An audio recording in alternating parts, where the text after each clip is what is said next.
Happy birthday sa mga nag-birthday. Kasi nag-birthday ba, kaya wak may kabalo. Manluod. Happy birthday. Manluod ang niya.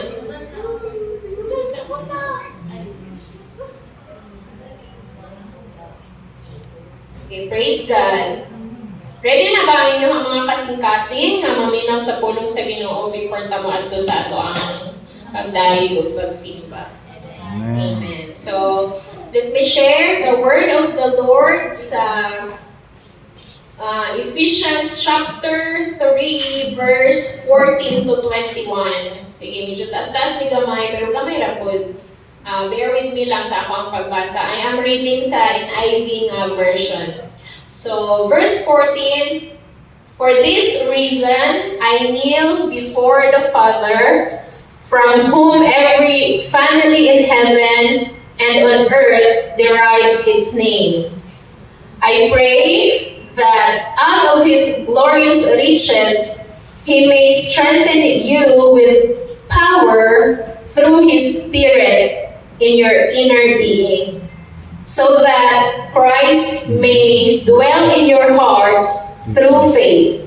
And I pray that you, being rooted and established in love, may have power, together with all the Lord's holy people, to grasp how wide and long and high and deep is the love of Christ, and to know this love that surpasses knowledge, that you may be filled to the measure of all the fullness of God.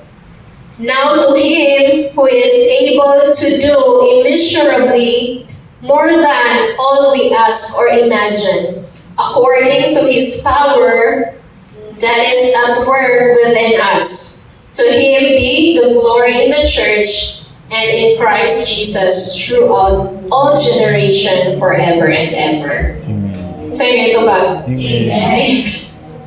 Praise the Lord. So, kani siya, kanang message ni siya or passage ni siya sa Bible where is kanang si Paul ang nag-istorya ani ngadto sa mga taga-Ephesus, no, na kanang during ani nga time is gipray niya ang mga believers, no, sa marag nato mga believers na nagtuo kang Jesus Christ, no, kanang mga nasangyawan, nakadawat og kaluwasan gikan sa Ginoo. No, very very powerful nga prayer ni Paul ngadto sa mga taga-Ephesus, no, na instead nga mo pray siya og kanang mga material things, unsa iyang gi-pray, no, pinaagi ani nga verse, iyang gi-pray is kanang spiritual strength. No, iyang gi-pray is instead of easier na life, iyang gi-pray is deeper understanding sa pulong sa Ginoo. No, sama na to ba? Instead nga, i-pray na ko kang richly nga, mas ultimate pa siya mahimong rich, no, kay richly ba yung pangalan? No, dili nga na i-pray ni Paul. Ang iyang i-pray is, mas ultimate nga mas strengthen si richly spiritually. Mas ultimate nga ma-deeper ang iyang pag-understand sa pulong sa Ginoo. And of course, mahimong ka ng stronger ang faith sa mga believers, no, sama sa ato akaron nga kagabhion, pakitapik daw sa abaga sa imong katapan na strong pa ba na imong pagtuo diha? Layo man kay abaga sa katapan. Na kamusta ang ato ang mga pagtuo, mga igsoon? No, kamusta ang pag-understand nato sa pulong sa Ginoo? Si ChatGPT na ba ang ato gipa-understand or kita pa ang nag-seek pa paghihapon ta sa kanang tinuod gyud nga unsay i-speak sa Lord sa imong pinaagian ang mga pulong. And of course, ang strength nato spiritually, no? Piling nato dali na kay takapuyon. No, whereas kanang makayo ko ba nga sa una lagi Lord kay kaya lagi na mo mag-fasting og 3 days. Karon kay bisag 1 meal ra kay magreklamo na. Di ba kabantay mo sa una as in sa mga bitaw na time kanang 3 days nga fasting kanang wala may reklamo like kanang lahi kanang grabe ka committed ba kanang kaya gyud namo ni Lord bisan pag nagsuka-suka naglaway kanang ana bitaw pero wala sad bayang gipasagdaan sa Ginoo. And kamusta ang ato ang kanang spiritual strength? strength nato spiritually. No, mao na siya ang giampo ni Paul ngadto sa mga believers, and I believe mao pud na ang mga pag-ampo nga kailangan nato karon.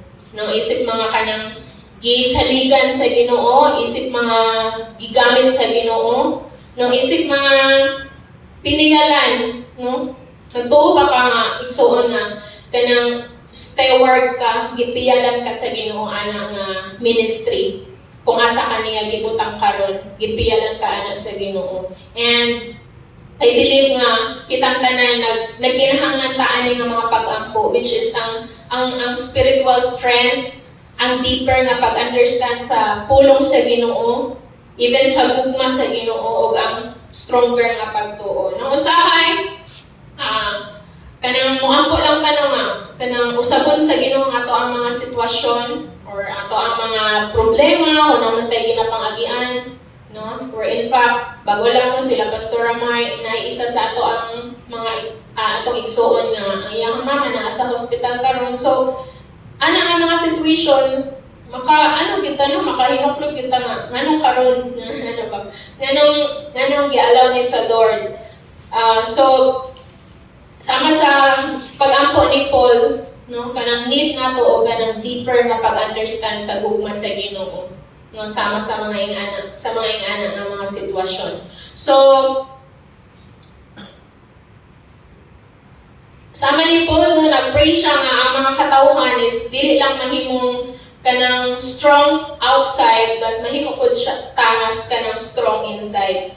Because when your inner spirit is strengthened by God, you can still stand even when life feels heavy. Amen ba? Na kung kanang bitang founded ka o kanang rooted ka sa pulong sa Ginoo o rooted ka sa presensya sa Ginoo, bisan pag kanang moabot ang mga pagsulay, no, siguro gagmay man ang pagsulay or dagko man ang pagsulay, kanang kabalo ka ba nga na ang Ginoo nagauban sa imuha. And kanina verse nag-remind sa ato nga yes, mahimo ta rooted sa gugma sa Ginoo. Di ba? Sama sa usa ka kahoy no nga kung tinuod gyud siya nga nakagamot pareha lugar ng kahoy dira sa gawas. Pagtanaw nimo ana, unsay imong pagtanaw nakagamot pa na siya or wala? Grabe na guro na niyang gamot no kay daghan naman po ang niagi nga mga bagyo na paman gihapon siya diha. So, sama na gihapon sa ato ang kinabuhi isip o sa kakristohanan. Kung tinuod yun nga nakagamot ta dira sa presensya sa Ginoo, bisan pag unsa ang mga pagsulay, yes, na may mga panahon nga mabenta, no, na may mga panahon nga maluyahan ta, pero ang ato ang roots, no, nakagamot gihapon siya or nakalubong siya, no. Ang ato ang foundation is diha gyud sa presensya sa Ginoo. Bisan pag unsa ang mga circumstances na ato ang maagian sa atong kinabuhi. So, ikaduha nga gi-remind ani nga verse is to keep our faith even when the answers are delayed. Diba? During ani nga mga panahon, I believe nga ang mga believers na daghan sila giampo sa Ginoo, daghan sila ganang gusto mahitabo pud sa ilang kinabuhi, mahitabo sa ilang pamilya, mahitabo pud sa ilahang I believe sa ilang simbahan, no? Sama ra gyud gihapon sa ato nagdaghan tag mga gina-pray, no, para sa ato ang simbahan, para sa ministry kung asa tagibutang sa Ginoo. But kanang na yung mga prayers nato nga gina-answer sa Lord quickly. Tama ba? Nato yung mga prayers nga diha-diha dahil gi-answer sa Ginoo, no? Dili maputanan nato nga pagampo, ginapakulat pa ta sa Lord, di ba? Kaya may mga prayers nato nga nag-pray ka karon unyang hapon gi-answer dahil sa Ginoo. Napoy mga prayers nato nga way back pila pa nato ka years na nato giampo hangtod karon wala pa gihapon ni abot. So, but there are also kanang ka prayer gina-test sa Lord ang ato ang waiting season, no? Lahi-lahi man ang mga instances na atong pag-aagian, but during the waiting season, God is building our character. Nagtuo ba mo nga every time nga ginaalaw sa Lord na maghulat mo or ginaalaw sa Lord na dili sa niya i-answer na ang mga pag-ampo is gina-build sa Lord ang imuhang character. No, sama sa katong gi-share nako one time sa among devotional sa Leo Riveta nga basig ma-overwhelm ka kung pag-abot ang prayer niya, dili ready ang imuhang character. No? So, during sa imong waiting season, gina-strengthen po sa Ginoo ang imuhang pagtuo, ang imuhang faith. And also, ginatudloan ta niya og dependence. Kanang mo dependent na sa iya ha. Kanang dili ang ato ang timeline ang masunod, kundi ang timeline sa Ginoo. Kanang makaingon na bitaw ta nga, depende na nimo Lord, oy, kapoy na ko kanang ako na nga, ako'y maningkamot or ako'y mangitag pamaagi, ano ba? Kanang mo depende na ta sa Ginoo ba? Kanang mag-let go na ta and let God, no? Kanang nga na sitwasyon, i-let go na ako ni Lord, ikaw na'y bahala ani. Yung ana. And also, while waiting, gina-prepare sa Lord, no, ang mga butang po na gina-pray na to dira sa iya. Ha? So, faith is trusting God even when there is no kanang visible na result yet na ato ang nakita. So, di na maging mo andar ang ato ang faith, kaya wala pa man ato nakita. No, mo andar pa ba dahil atong faith kung kabalutang sa unahan, na diha ang nakita na nato diha sa unahan, di pa dili man. Sa dihang wala pa nato nakitaan, dito gyud mas all the more nga kanang mo andar gyud ang ato ang mga pagtuo. Amen. So mao gina siya ang sukdanan sa tinuod nga pagtuo nga kanang wala pa gyud nato nakita. So keep your faith even kanang feeling nato delay ang ato ang mga prayers. And speaking of delay, kanang sa mga prayers, padayon pa ba gihapon nimo na gi-pray or giundangan na nimo pray? Di ba kay mas may na tanga gi-delay ni Lord pero giundangan naman dahil nimo gampo di. Nawala na ka sa passing. So keep your faith mga igsoon na sama sa pag-ampo ni Paul ani nga mga tao sa taga-Efesos. Then ang ikatulo, remember that God can do more than what you can imagine or what we can imagine. Diba yung siya diri sa Ephesians 3:20, nag-remind sa ato ang God can do immeasurably more than all we ask or imagine. Nakatry na ba mo ginani nga kanang naigibuhat ang Ginoo sa inyo nga feeling ninyo wala ga exist unya naa di ay. No, one of the testimony permitting na share ni Pastor May sa ako nga never siya nag-imagine nga naday trabaho nga ikaw rin magbuot sa oras tapos kung gusto ka matulog ra ka pero imong sweldo steady ra. And also ako kinaya ba tapos ka nang dako ba gyud og sweldo. Dili na ko airbill kay wa ko kabalo. Tapos naka-share po one time si Albert ani sa ako nga katong sayo nito trabaho before katong nagapanghatak og mga sakyanan. Ang iya na lang gi-pray sa Lord is kanang Lord hatagi og ko og trabaho nga kanang dili siya 8 to 5. Tapos kanang unsa kay tawagan kanang maka freelance. Na siya time freedom unya flexible ang yung term ato nga flexible ra nga pwede ra ko makalakaw kung naagi mga urgent nga mga lakunon ana. And wala ko kabalo Lord unsa na siya nga klase nga trabaho pero kung akong giampo dili ko ganahan na kanang alas 8 mag-in ko niya mo out ko alas 5 dito siya ganahan na. And truly wala mi kabalo mag-exist gyud na yung nga trabaho and for 5 years ko baya siya nag-serve ato nga company nga tinuod yun, nagit siya time freedom, nagit siya kanang siya rin magbuot kung kanang mahuman na niya nga trabaho within Monday, for the rest of the week, na siya sa balay, nga ba? So, never in your mind nga kanang kung baga na-imagine mo nga natin yung nga klase nga trabaho. And, kabaluta nga, si Lord Dragyod ang makahatagan sa ato. No? Kung ato-ato alam on nga kusog, dili na siya mahitabo sa ato ang mga kinabuhi. So, it is only by the grace of God nga ang tanan nga atong gina-enjoy karon. No wala man ko niingon nga kanang awato nato tong tanan nga manghita kabing atong nga klase nga trabaho. Pero kung unsa ang gi-allow sa Lord sa imong karon which is kabalo ko nga gi-enjoy pod na nimo nga moment or blessing nga gihatag sa Ginoo. And gi-promise nato nga ibalik gyud nato sa Lord ang tanang dungog ug himaya. Diba? With all the things na iyang i-allow sa ato ang kinabuhi. Only God, siya ra gyud ang deserve na balikan ang tanan. Amen? Amen. So, let us continue nga kanang ang ato ang mga pagtuo, ibutang nato dira sa Ginoo. And let us remember nga, ang Ginoo nga atong gialagaran is mas dako siya sa tanan nga imong ginaampo. Ang Ginoo nga atong ginaalagaran, ginakantahan, ginasayawan, ginaservisyoan, mas dako siya sa tanan nga imong ang ginaampo, mga igsoon. So, tonight, let us all stand. Atong pasalamatan ang Ginoo no, for sustaining us, di ba? Atong pasalamatan ang Ginoo for kanang truly ang iyang presence wala gyud nibiya sa matag usa kanato. No? And mga igsuon, perminti na naman ni gina istorya, kitang tanan nga naa diri karon nga gabi is we are a team, no? Team gyud ta mga igsuon.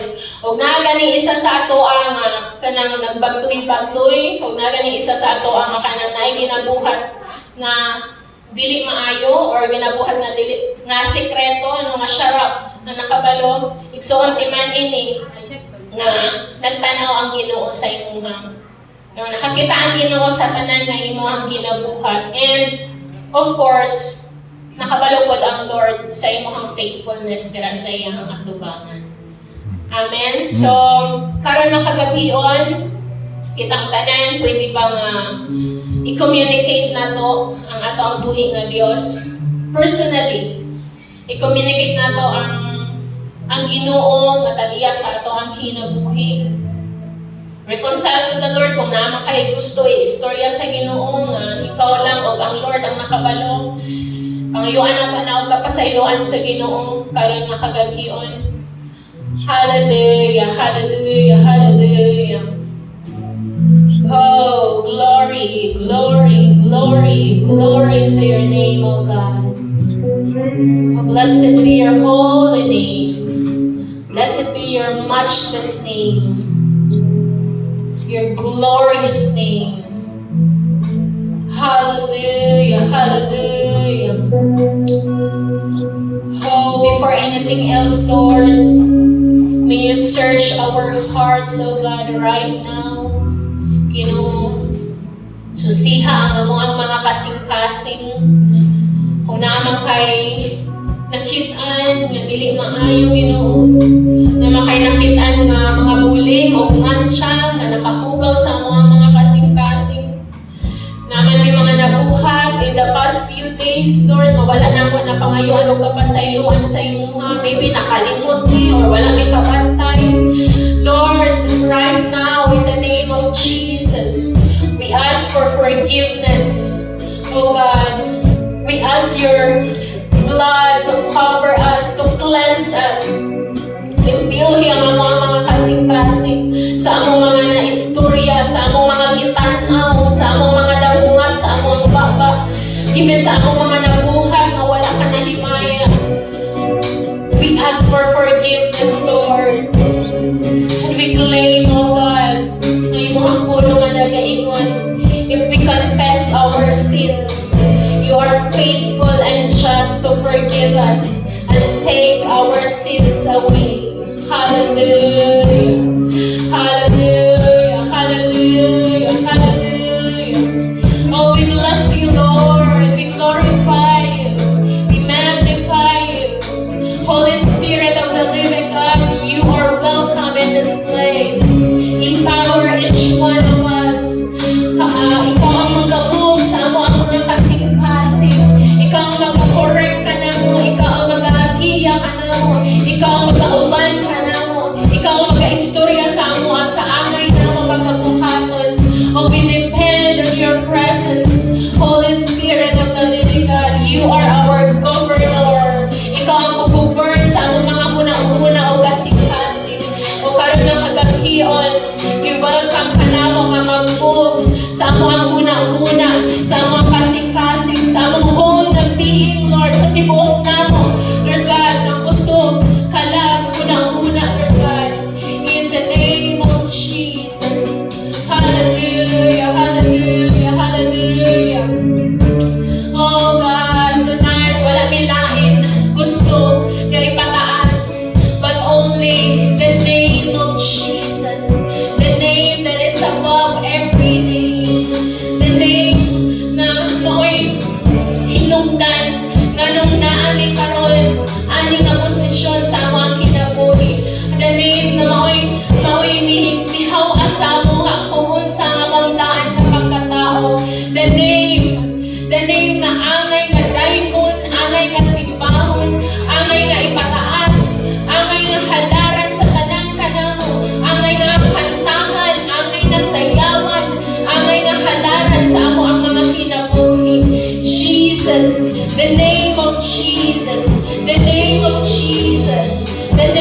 name, awesome and powerful name, Savior, Redeemer, and friend, my Lord, my King.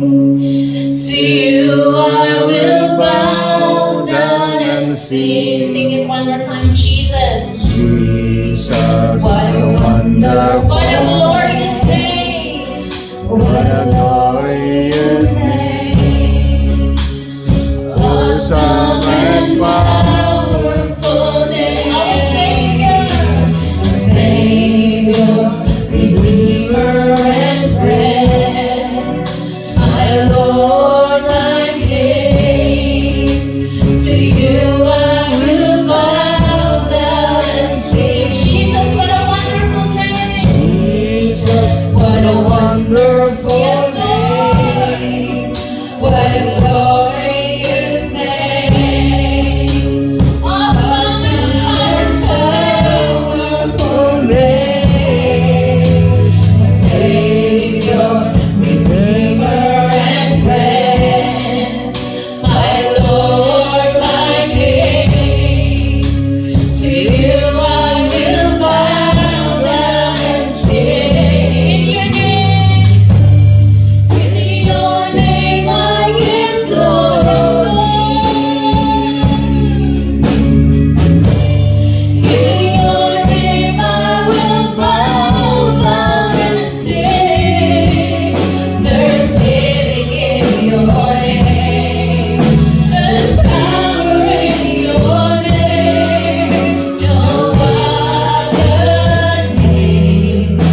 What a wonderful name.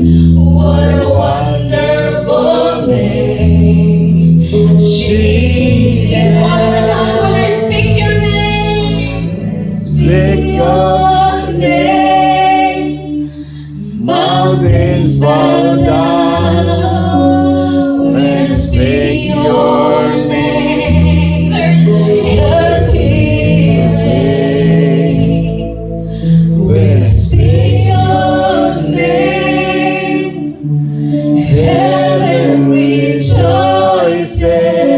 What a wonderful name. What a wonderful name. What a wonderful name. Jesus. What a wonderful name. What a wonderful name. What a wonderful name. Jesus. What a wonderful name. What a wonderful name. What a wonderful name. Jesus. What a wonderful name. What a wonderful name. What a wonderful name. Jesus.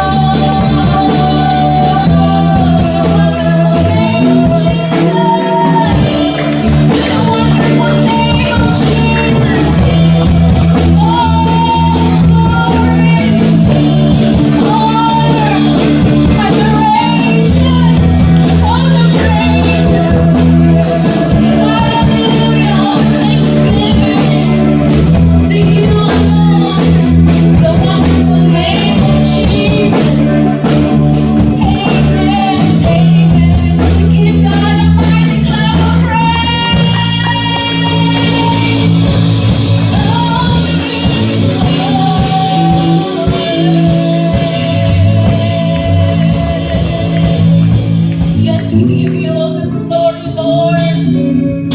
Ikaw ang Ginoo nga amo ginasimba karon nga kagabhion. Ikaw ang Dios nga tagiya sa mga kinabuhi. Ikaw ang Dios na nagluwas ka namo. That is why you deserve, Ginoo, sa tanan namo mga pagdayeg o pagsimba. Padayon ka namo nga giimbitar, O God, as we lay down unto you, Lord, ang among worship service o mga adlaw. Come on, every one of us will pray para sa atong worship service. Hallelujah. Lord, salamat kaayo, Ginoo. Makaroon pa ng daan, O God, higamo na nimo ang mga kasing-kasing sa tanan, Ginoo. Na imo ang mga katauhan, Lord, na imo ang pagadalon diri o mga adlaw, O God. Karoon pa ng daan, Lord, kung naamay mga nagduha-duha, naamay mga, Lord God, na mga kakulian, Lord, I pray, Ginoo, in the name of Jesus, na masettle ang tanan, O God, ilang una-una, ilang mga kasing-kasing, Lord, na imo silang dalon diri o mga adlaw, O God, nga na ay peace sa ilang mga kasing-kasing, ug labaw sa tanan, Lord, expectant ang ilang mga kasing-kasing, O God, to receive something from you, Ginoo. Pinaagi sa servant na imong pagagamiton, Lord, na mag-share sa imong pulong, O God. Lord, I pray and I declare the good portion of anointing, O God, sa servant na imong gamiton to share your word. I pray and I declare, Ginoo, nga ubanan mo siya, O God. Let it be tanan, Ginoo, nga iyang istorya, tanan, Lord, nga iyang ang mugawas sa iyang baba, Ginoo, nga mga words, O God, nagkikan lamang kini kanimo. Yes, naman siya giandam nga mga outlines, naman siya giandam, Ginoo, kung sa iyang istorya, but let your will be done, O God, sa iyang kinabuhi, Ginoo. Let it be that the message tomorrow will be brief, concise, precise, O God, and let it be nga ma-receive yun ni sa imong mga katawhan, O God. At salamat kaayo, Lord, sa willing nga kasing-kasing, Ginoo, nga magpagamit sa imong through sa life, sa servant na imong pagagimiton. God. Even tanan, Lord, mga manindog o mga adlaw, gikan sa assurance, O God, gikan pa sa mga security of the saints, Lord, even ang mga young adult ministry, O God. Salamat kaayo, Lord, sa ilang mga kinabuhi. Kanunay nimo sila nga i-preserve, kanunay nimo sila nga bantayan, kanunay nimo, Lord, kagiyahan ang ilang day-to-day, O God, nga pagkinabuhi, Ginoo. Allow them to live a life, O God, that glorifies you. Allow them, O God, nga kung naamay mo gamit sa ilang mga kinabuhi, Lord God, dili ang kaaway, but ikaw, Ginoo, nga tagiya sa ilang mga kinabuhi. Let them treasure, O God, na kanang privilege, Lord, na maservisyoan ka while naapaan nga kinabuhi, O God. Salamat kayo, Ginoo, sa willing nga kasing-kasing. And we believe, O God, that great is thy reward, Lord, nga nagaandam, nga imong giandam, O God, sa tanan nga na imong faithful, O God, nga nangalagan nila sa imo, ha, Ginoo. Karon nga kagabihon, Lord, baday na mong gi-lift up sa imo, ha. Even kami, Lord, ang mga songs na among gi-prepare para sa imo, ha, Lord, even ang mga instrumentalist, ang mga trial movers, O God, tanan, Lord, nga naa diri karon nga kagabihon, Lord God, ubanin mi, giyahin mi, let it be nga imong presensya gyud may makikistorya sa kada usa ka namo each and every time, O God. Even ang mga bangko, Lord, nga mo gipang-prepare, O God, kanang ang mga bangko, Lord, imo na unon sa mga kalag nga uhaw, Ginoo, uhaw sa imong pulong, uhaw sa imong presensya, mga kalag, Lord, nga nanginahanglan sa imong paghikap, mga kalag, Lord, na hinahanglan sa imong healing, mga kalag, Lord, na siguro hopeless, disappointed, rejected, mga kalag, Lord, pununin mo na sa mga kalag, Lord, na nanginahanglan yun sa imong presensya, O God. O mga adlaw, Lord, we are so excited nga makitaan, Lord, ang imong mga katawhan nga gutom, Ginoo, mga katawhan nimo, Lord, nga gutom sa imong presensya, O God, uhaw sa imong presensya, Ginoo, in the name of Jesus. Salamat kaayo, Lord. And sa tanan, Ginoo, tanan nga mo ginaampo, O God. Nagtuomi, Ginoo, nga ang tanan nga mga pag-ampo imuhan ng tubagon, O God, in your right and perfect time, Lord. In the name of Jesus. We do believe, Lord, nga ikaw ang Ginoo nga mubuhat og mga butang more than pa sa mo ang gi-think, more than pa sa mo ang gi-imagine, oh God, in the name of Jesus. Lord, sa imo na mo gibalin tanang